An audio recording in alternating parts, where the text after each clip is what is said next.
तालों की नगरी कही जाने वाली सरोवर नगरी नैनीताल के दूरस्थ क्षेत्र ओखलकांडा से लेकर नेपाल सीमा से सटा इलाका खटीमा और वहीं दूसरी ओर उत्तर प्रदेश से सटा काशीपुर का क्षेत्र इस सीट के पहाड़ और भाबर या कहें मैदानी वाले मिले जुले समीकरण को बयां करता है। नैनीताल जिले की दो विधानसभा सीट नैनीताल और भीमताल पूर्णतः पहाड़ी क्षेत्र की हैं, तो हल्द्वानी, लालकुआ और कालाढूंगी मैदान में यानी कि भाबर का इलाका है। वहीं उधम सिंह नगर जिले की सभी 9 सीटें तराई बेल्ट में गिनी जाती हैं। 25 लाख की आबादी वाली सीट का भूगोल 2017 की मतदाता गणना के लिहाज से देखें तो नैनीताल जिले में 7,12,000 मतदाता हैं और उधम सिंह नगर जिले में 10,20,000। ऐसे में अधिक विधानसभा क्षेत्र व अधिक वोटर संख्या के लिहाज से भी इस सीट में तराई का दबदबा नजर आता है। वर्ष 2008 में परिसीमन के बाद इसे नैनीताल उधम सिंह नगर नाम से जाना जाने लगा। 2 जिलों में 15 विधानसभाएं हैं, पर नैनीताल जिले की एक विधानसभा रामनगर को परिसीमन कर पौड़ी गढ़वाल सीट में मिला दिया गया था। इस लोकसभा सीट के तहत विधानसभा की 14 सीटें आती हैं। नैनीताल जिले में भीमताल, हल्द्वानी, कालाढूंगी, लालकुआ नैनीताल सीटें हैं, जबकि उधम सिंह नगर जिले में बाजपुर, गदरपुर, जसपुर, काशीपुर, खटीमा, किच्छा, नानकमत्ता, रुद्रपुर और सितारगंज सीट आती है। नैनीताल उधम सिंह नगर लोकसभा सीट उत्तराखंड की सबसे हॉट सीटों में से एक है। ये सीट ऐतिहासिक और राजनीतिक दोनों ही दृष्टिकोण से काफी महत्वपूर्ण है। नैनीताल उधम सिंह नगर सीट तब चर्चा में आई थी जब 1991 में भाजपा के बलराज पासी ने कांग्रेस के दिग्गज नेता नारायण दत्त तिवारी को हराया था। तब चर्चा थी कि तिवारी प्रधानमंत्री बन सकते हैं। वर्ष 1952 से 2008 तक नैनीताल लोकसभा क्षेत्र था। यह सीट इसलिए भी महत्वपूर्ण है क्योंकि ये मुख्यमंत्री पुष्कर सिंह धामी के गृह जिले की संसदीय सीट है। वहीं कांग्रेस से नेता प्रतिपक्ष यशपाल आर्या नैनीताल जिले से हैं और उपनेता प्रतिपक्ष भुवन कापड़ी उधम सिंह नगर जिले से हैं। भुवन कापड़ी ने तो 2022 विधानसभा चुनाव में मुख्यमंत्री पुष्कर सिंह धामी को खटीमा से चुनाव हराया था। उसके बाद मुख्यमंत्री पुष्कर सिंह धामी को चंपावत से उपचुनाव लड़ना पड़ा था।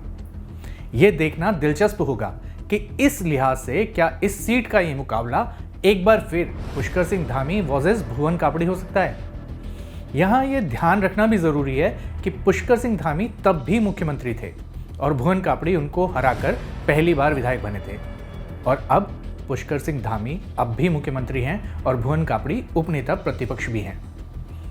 साल 2009 में पहली बार हुए लोकसभा चुनाव में कांग्रेस ने इस सीट पर जीत हासिल की। कांग्रेस के केसी सिंह बाबा ने भाजपा के बची सिंह रावत को हराया था। इस सीट के गठन के बाद से ही इस सीट पर भी मुख्य राजनीतिक दल कांग्रेस और भाजपा के बीच ही लड़ाई रही है। 2014 के लोकसभा चुनाव में उत्तराखंड के पूर्व मुख्यमंत्री भगत सिंह कोश्यारी ने 2,84,717 वोटों से जीत हासिल की थी। इस चुनाव में भगत सिंह कोश्यारी को 6,36,769 वोट मिले थे, जबकि कांग्रेस के केसी सिंह बाबा को 3,52,052 वोट मिले थे। यहीं तीसरे नंबर पर बहुजन समाज पार्टी के उम्मीदवार लयक अहमद रहे थे। उन्हें 59,245 वोट मिले थे। 2019 में भी बीजेपी ने यह सीट कब्जाई थी। 2019 में बीजेपी ने अजय भट्ट को नैनीताल उधम सिंह नगर लोकसभा सीट से टिकट दिया। इस चुनाव में बीजेपी नेता अजय भट्ट ने कांग्रेस प्रत्याशी हरीश रावत को भारी मतों से शिकस्त दी थी। इस चुनाव में अजय भट्ट को 7,72,195 वोट हासिल हुए, जबकि हरीश रावत के खाते में 4,33,099 वोट ही गए। नैनीताल उधम सिंह नगर लोकसभा सीट पर लगभग 19 लाख वोटर अपने मताधिकार का प्रयोग करते हैं। इस क्षेत्र में ग्रामीण आबादी 63.11% है, जबकि शहरी आबादी 36.89% के करीब है। नैनीताल सीट पर भाजपा प्रत्याशी अजय भट्ट और कांग्रेस उम्मीदवार प्रकाश जोशी पहली बार आमने सामने हुए। रानीखेत से 3 बार विधायक रहे अजय भट्ट को भाजपा ने पिछली बार 2019 के लोकसभा चुनाव में नैनीताल संसदीय सीट पर उतारा था। पिछले आम चुनाव में उन्होंने कांग्रेस प्रत्याशी और पूर्व सीएम हरीश रावत को हराकर इस सीट पर लगातार दूसरी बार भाजपा का परचम लहराया था। वहीं इस बार कांग्रेस ने अजय भट्ट के सामने प्रकाश जोशी पर दांव लगाया है। प्रकाश जोशी 2012 और 2017 में कालाढूंगी से विधानसभा का चुनाव लड़ चुके हैं और दोनों ही बार वो चुनाव हार चुके हैं। यहाँ मुकाबला आमने सामने का है। कांग्रेस को सब जगह की तरह यहाँ भी पार्टी छोड़कर जाने वालों का सामना करना पड़ रहा है। कालाढूंगी सीट, जहाँ से खुद प्रकाश जोशी जी ने चुनाव लड़ा था, वहाँ के मजबूत माने जाने वाले नेता महेश शर्मा ने हाल ही में भाजपा ज्वाइन कर ली। महेश शर्मा 2022 में कालाढूंगी से कांग्रेस के प्रत्याशी थे और 2017 में भी इसी सीट पर निर्दलीय चुनाव लड़ चुके हैं।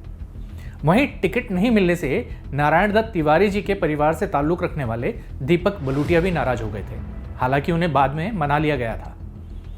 चुनाव के वक्त पर यह सामान्य बात है, पर फिर भी भाजपा इस मामले में मजबूत दिखाई देती है। संगठन के आधार पर देखा जाए तो भाजपा मजबूत है। प्रधानमंत्री ने भी उत्तराखंड में अपनी रैली की शुरुआत इसी सीट से की। उन्होंने कुछ दिनों पहले ही रुद्रपुर में चुनावी जनसभा को संबोधित किया। हालांकि इस बार भी भाजपा इसी उम्मीद में है कि इस सीट पर फिर से मोदी जी के नाम पर वोट मिलेंगे और हम जीत जाएंगे। लेकिन इस बार इस सीट पर हल्द्वानी में हुई हिंसा और किसान आंदोलन का असर भी नजर आ सकता है। पिछली बार हुए किसान आंदोलन में ऊधम सिंह नगर से भी कई किसानों ने प्रतिभाग किया था और बाजपुर से किसान नेता जगतार सिंह बाजवा का भी उस किसान आंदोलन में महत्वपूर्ण किरदार था।